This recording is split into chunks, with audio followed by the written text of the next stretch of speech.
Bonjour à tous. Ce matin, je vous propose d'étudier un certain nombre de graphiques sur les différentes classes d'actifs afin d'étudier les réactions du marché suite au FOMC meeting de mercredi. Donc on commencera par un petit point technique sur les marchés obligataires. Ensuite, on fera un point sur ce qui s'est passé sur le dollar, donc un mouvement assez significatif. Et on terminera sur les perspectives actions européennes et américaines. Donc déjà sur le marché obligataire, on voit toujours des marchés obligataires qui sont extrêmement forts, à la fois aux États-Unis et en Europe. Donc là, je ne vous montrerai pas ce matin le graphique des taux à 10 ans allemands, mais on est très très proche maintenant de 0%, qui est à la fois un objectif technique, je vous le rappelle, et également un niveau de support assez important. Donc même si le potentiel d'appréciation du marché obligataire allemand semble maintenant limité, on a toujours une tendance qui est plutôt bonne pour les obligations européennes. Du côté des États-Unis, on retrouve une situation technique également excellente pour le marché obligataire à l'heure actuelle, puisque les taux à 10 ans américains ont cassé la semaine dernière la zone des 2,55, ont poursuivi leur détente et se sont rapprochés après le FOMC meeting d'un support assez important qui, comme vous le voyez ici, se situe à 2,50. 2,50, c'est un ratio de Fibonacci, ça correspond à 61,8% de retracement de toute la hausse 2017 à fin 2018. Donc vous voyez ce mouvement ici. Donc toute la question maintenant est de savoir est-ce qu'on va avoir un arrêt de la baisse des rendements obligataires, donc un arrêt de la hausse du marché obligataire sur des niveaux de rendement de 2,50, ou est-ce qu'au contraire on a un marché obligataire qui reste extrêmement fort avec rupture de 2,50 pour aller toucher le prochain Fibonacci à 2,30. Pour l'instant, je dirais que j'ai pas vraiment d'indication claire d'un retournement de tendance imminent sur les rendements obligataires. Donc surveillez la semaine prochaine ce super à 2,50. Est-ce qu'on voit des dégagements, donc des prises de bénéfices sur l'obligataire américain à des niveaux de yield de 2,50 ou pas? Ça va être intéressant de voir un peu la réaction du marché, à savoir est-ce qu'on a, comme au mois de janvier, un espèce de V-shape recovery, ou au contraire, est-ce qu'on a une persistance des pressions acheteuses sur l'obligataire américain. Donc là, de ce point de vue-là, la situation est un petit peu mitigée. Ce qui est clair, c'est qu'on arrive sur un support qui est quand même assez important, sur lequel on avait réagi au mois de janvier. Donc à suivre.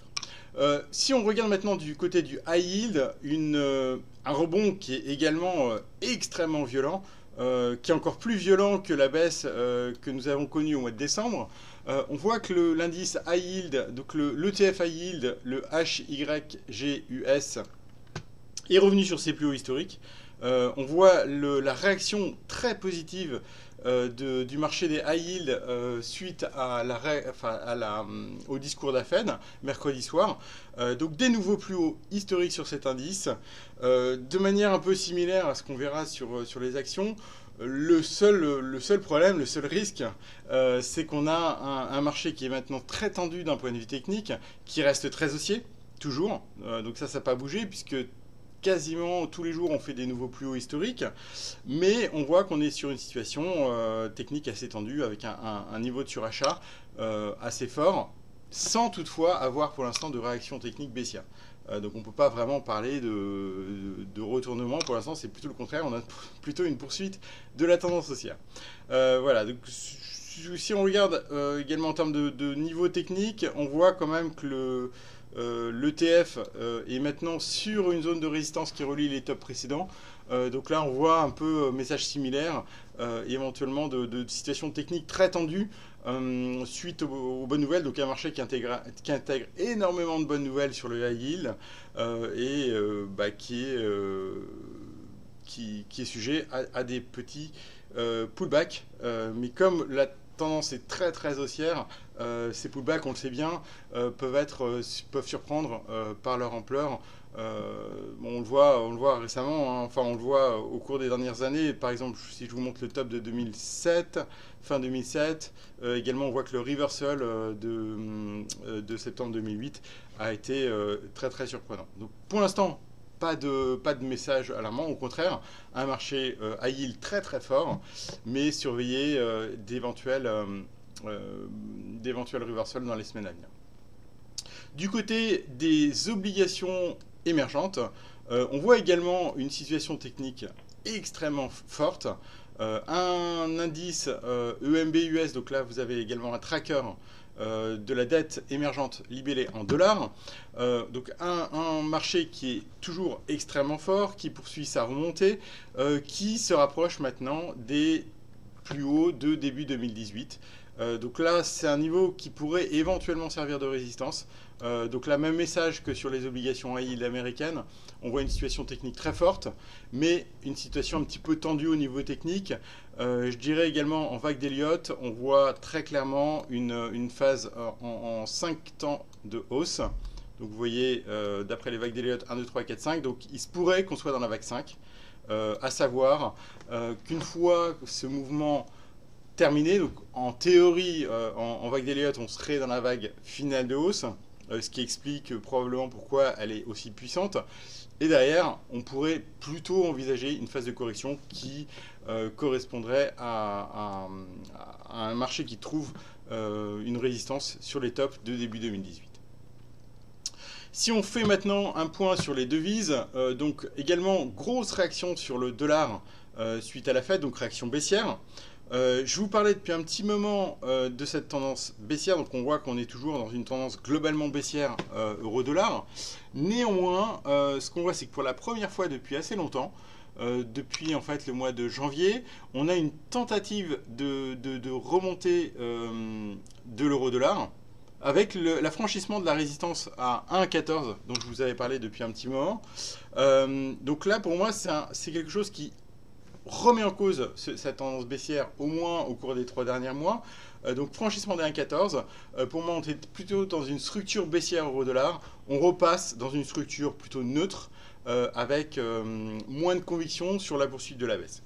Donc on voit qu'on a eu probablement un bear trap sur début mars, une remontée qui remet en cause cette tendance baissière depuis janvier, avec en ligne de mire, donc à surveiller. Pour l'instant, on n'est pas vraiment dans un contexte haussier, c'est loin de là, mais on voit que l'euro-dollar est quand même recommence à se raffermir, avec en résistance la zone des 1,1480, 1,15 à surveiller en cas de poursuite du rebond technique, ce qui paraît un petit peu plus envisageable qu'il y a 2 semaines.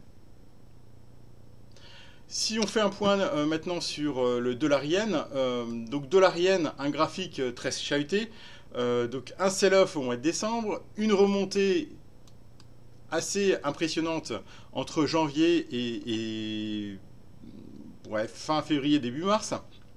Et puis, vous le voyez, réaction sur la Fed, plutôt une réaction baissière. On est venu chercher le premier Fibonacci support, support Fibonacci à 110,40, qui est également la moyenne mobile 50 jours, vous la voyez ici. Donc une situation, une détérioration court terme de la tendance du dollar-yen. Je dirais que dans le meilleur des cas, à l'heure actuelle, on devrait avoir une stabilisation du dollar-yen dans un range 110,40, 112,30. Vous le voyez ici là, entre deux niveaux Fibonacci. Voire éventuellement, pourquoi pas, une poursuite, enfin une correction un petit peu plus forte, donc éventuellement trading range, et puis une nouvelle accélération baissière pour aller toucher la zone à peu près des 110, 109,50. Voilà, donc une situation, une détérioration également un petit peu plus significative que ce qu'on avait vu jusqu'à maintenant de la tendance court terme du dollar-yen. Dernier point sur le dollar, quand on regarde le dollar index, à l'inverse de l'euro-dollar et du dollar-yen, on ne peut pas dire pour l'instant qu'on est dans un vrai changement, dans un retournement de tendance dollar au global. Donc quand on regarde sur un panier de devises, vous le voyez très bien pourquoi. On est dans une phase clairement toujours de range. On voit cette formation de triangle ascendant depuis fin 2018.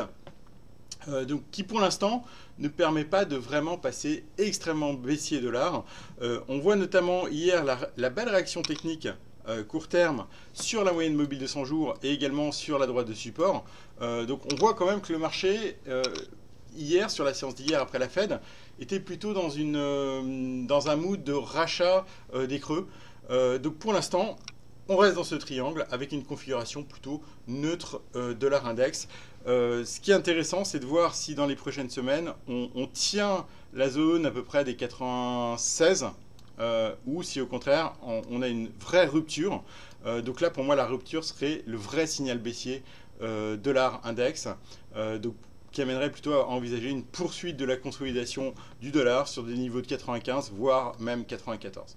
Donc pour l'instant, plutôt situation attentiste de trading range, avec en résistance, une résistance proche des 98. Si on fait maintenant un petit point technique sur les indices boursiers, donc on a une situation un petit peu chahutée après la Fed, donc un mini pullback, je dirais, sur la séance de mercredi avec une accélération baissière le soir. Si on regarde la séance d'hier, donc la séance de jeudi, on ne peut pas dire qu'on ait vraiment eu une confirmation du scénario de correction. On est toujours au-dessus de la zone des 2800 qui est maintenant support. Donc là, vous voyez, c'était le Fibonacci. On tient dessus pour l'instant. On a tenu dessus après la Fed. Voilà, donc là, je vous enlève ces petits gris-gris. Donc on tient sur ces niveaux de support. Pour moi, tant qu'on est en tenue sur 2008, il n'y a pas vraiment de signaux techniques alarmants.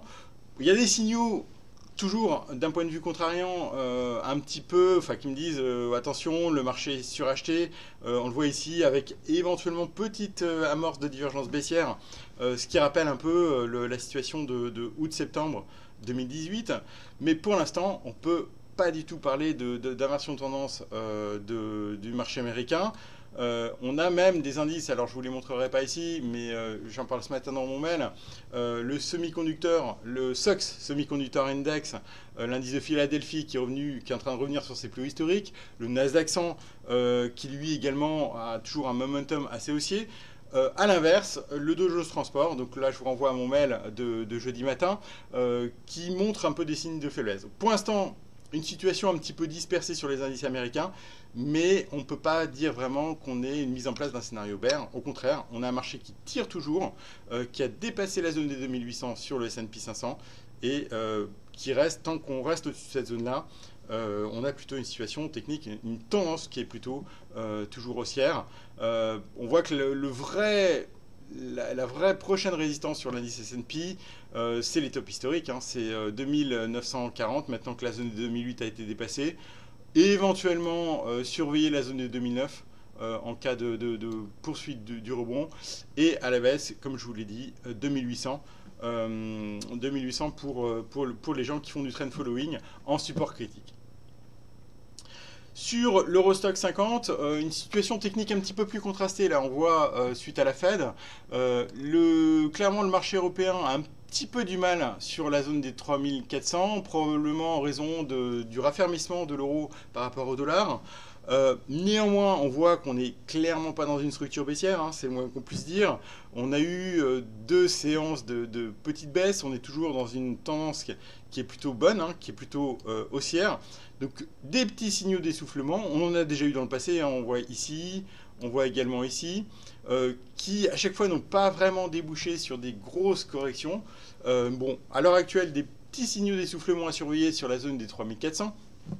En cas de poursuite de la correction, bon, clairement, là, pour moi, il y a un niveau de support qui est assez important entre la moyenne mobile de 100 jours qui est à 3280 et 3250. Voilà, donc risque éventuellement de petits pullbacks, mais pour l'instant, on n'est pas vraiment en train de mettre en place un retournement de tendance significatif. Surveillez toujours la résistance à 3400 points, comme la semaine dernière. Merci de votre attention et je vous souhaite une excellente journée.